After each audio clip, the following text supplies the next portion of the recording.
आपने देखा इस वीडियो को। इस वीडियो में बहुत सारे युवा छत्तीसगढ़ की राजधानी रायपुर के कलेक्ट्रेट गार्डन में बैठ करके कुछ डॉक्यूमेंट रख के बैठे हुए हैं, अपना विरोध दर्ज करा रहे हैं। दरअसल छत्तीसगढ़ में जो बीएड के उपाधि धारक लोग हैं, युवा हैं, वो खासे नाराज हैं एक निर्णय को लेकर के। दरअसल छत्तीसगढ़ में हाल फिलहाल में लोक शिक्षण संचालनालय ने एक नोटिस जारी किया, एक आदेश जारी किया। उसके बाद से जो बीएड अभ्यर्थी हैं वो खासे नाराज हैं और जो मेरिट सूची प्राप्त करने वाले युवा हैं वो रायपुर पहुंचे हुए थे। इस दौरान उन्होंने कई राजनेताओं से मुलाकात की, लेकिन बात नहीं बनी और इसीलिए अब इनका विरोध लगातार सरकार को लेकर के, शासन के निर्णय को लेकर के शुरू हो गया है। किस तरह से इनका विरोध है और ये पूरे मामले को किस तरह से रिएक्ट करके बता रहे हैं। बीएड अभ्यर्थियों में विकास मिश्रा नाम के अभ्यर्थी ने किस तरह से अपनी पीड़ा व्यक्त की है, इस वीडियो में आप देखिए। ये बताइए क्या कुछ मांगे हैं आप लोगों की? देखिए, छत्तीसगढ़ व्यापम के द्वारा सहायक शिक्षक भर्ती को लेकर के यहाँ पर विज्ञापन प्रकाशित किया गया था, जिसमें साफ साफ स्पष्ट रूप से लिखा हुआ गया था कि बीएड और डीएड अभ्यर्थी दोनों ही सहायक शिक्षक के लिए पात्र हैं। और अभी जो है लोक शिक्षण संचालनालय के द्वारा एक निर्देश निकाला गया जिसमें बीएड वालों को बाहर कर दिया गया और सिर्फ डीएड वालों को रिक्रूटमेंट में शामिल किया गया है। और मामला जो है कुछ सुप्रीम कोर्ट का वर्डिक्ट आने के बाद कुछ डीएड वाले साथी हाई कोर्ट में गए हुए हैं और हाई कोर्ट में मामला लंबित है और स्पष्ट रूप से लिखा हुआ है कि अंतिम सुनवाई होने तक इसमें कोई निर्णय ना लिया जाए नियुक्ति के संबंध में। लेकिन लोक शिक्षण संचालनालय ने एक तरफा प्रयास करते हुए एक तरफा निर्णय लेकर के डीएड वालों को ही उसमें शामिल किया और बीएड वालों को बाहर कर दिया गया है। और सीधी बात है, अब बीएड वाले बाहर हो गए, जबकि बीएड वाले लोग क्या है, मेरिट सूची में उनका नाम है। और सुप्रीम कोर्ट का जो वर्डिक्ट आया है, जिसके पेज नंबर 45 में स्पष्ट रूप से लिखा गया है कि जिस तिथि को विज्ञापन आया है और एनसीटी के निर्देश के अनुसार तो उसमें वो पात्र हैं, तो उनको क्या नहीं किया जा सकता, बाहर नहीं किया जा सकता। राजस्थान के संदर्भ में ये निर्देश दिए हैं, तो भूतलक्षी प्रभाव इसमें लागू नहीं होता। तो कहीं ना कहीं इस बात को लेकर के सारे बीएड धारकों में आक्रोश व्याप्त है, सभी का कहीं कहीं अन्याय हो रहा है, क्योंकि सारे लोग इतने दिनों तक बीएड करके तैयारी कर रहे थे लगातार। और कई लोगों भाई लोगों की उम्र ऐसे है जिनका 39 और 40 पहुँच गया। आने वाले समय में अगर विज्ञापन आता है तो वो वहाँ अपात्र हो जाएंगे, उम्र का क्राइटेरिया खत्म हो जाएगा। तो कहीं ना कहीं हम लोगों के साथ लगभग 4,500 से 5,000 लोग इसमें प्रभावित हो रहे हैं जिनका नाम मेरिट सूची में है।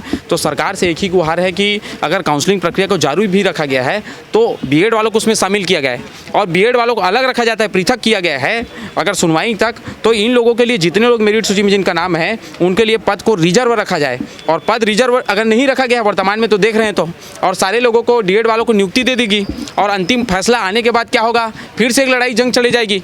अगर किसी को नियुक्ति पत्र दे दिया हो फिर उसको हटाना एक मुश्किल होता है और मामला में फिर से कोर्ट में जाएगा और कोर्ट में जाने के बाद लगातार हम लोग क्या है, न्याय के चक्कर में इधर उधर पिसते रहेंगे और सारे लोगों का अहित हो जाएगा।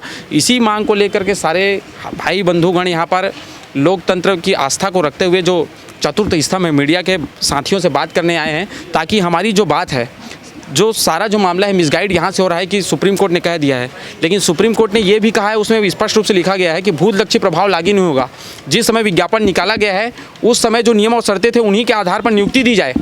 और इस मामलों में बहुत सारे ऐसे केस स्टडीज़ हैं और ये तो इसी मामले में स्वयं लिख दिया गया है पेज नंबर 45 में। तो सारा फैसला हमारे पक्ष में आएगा। लेकिन अभी जो लोक शिक्षण संचालनालय एक तरफा जो फैसले ले रही है और सारे हितधारकों का क्या हो गया है, एक तरीके से अपात्र मान लिया गया। सीधी सीधी बात, काउंसलिंग में नहीं है मतलब अपात्र हैं। काउंसलिंग को महज 2 दिन बस बचा है। ऐसे में कि सरकार के नुमाइंदे से आपकी मुलाकात हुई, क्या मंत्रियों से बातचीत हुई ना? क्या शासन के बहुत सारे मंत्रियों से हमने बात करने की कोशिश की, लेकिन और लगभग विधायकों से भी बात करने की कोशिश की। हम लोग शिक्षा सचिव से भी मुलाकात की, लेकिन सारे लोगों का कहना है मामला जो है हाई कोर्ट का है, वहाँ पर लंबित है। अरे भाई लंबित है तो लंबित का है तो अंतिम निर्णय नहीं लेने के लिए कहा गया है। जब कोर्ट के डिसीजन को आप मार रहे हैं तो उसको पूरा मानिए। बीएड वालों को अपात्र घोषित नहीं किया गया है माननीय न्यायालय के द्वारा, और आप तो एक तरीके से सारे को बाहर करके अपात्र ही मार रहे हैं। हम काउंसलिंग में नहीं लिया गया है तो वही समझा जाएगा ना।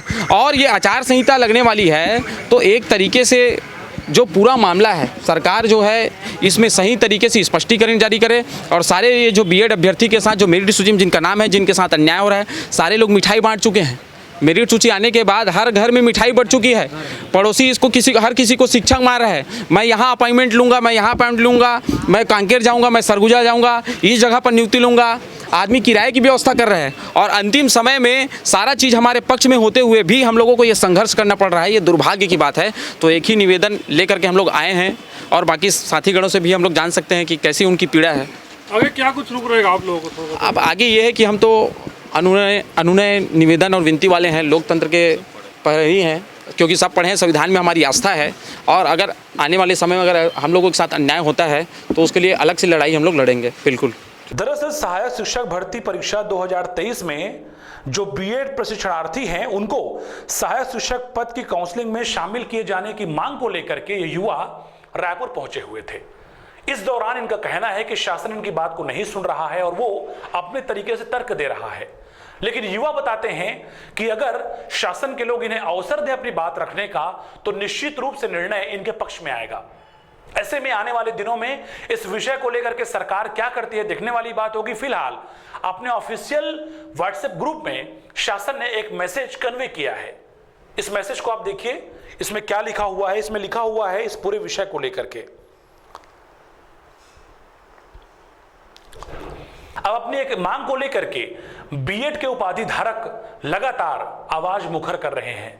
अब देखना यह है कि शासन तक कब तक इनकी आवाज पहुंचती है, शासन कब तक इनकी समस्याओं का समाधान करता है, या फिर ये बीएड उपाधि धारक आने वाले दिनों में कोई बड़ा स्टेप ले सकते हैं जिसका परिणाम चुनाव में देखना होगा। ये देखने वाली बात होगी। आपको इनके प्रदर्शनों पर क्या कहना है? युवा जिस तरह से गार्डन में बैठ करके अपनी समस्याएं बता रहे हैं उस पर क्या कहना है कमेंट्स बॉक्स में अवश्य लिखिएगा। बहुत बहुत धन्यवाद। जय हिंद, जय भारत, जय छत्तीसगढ़।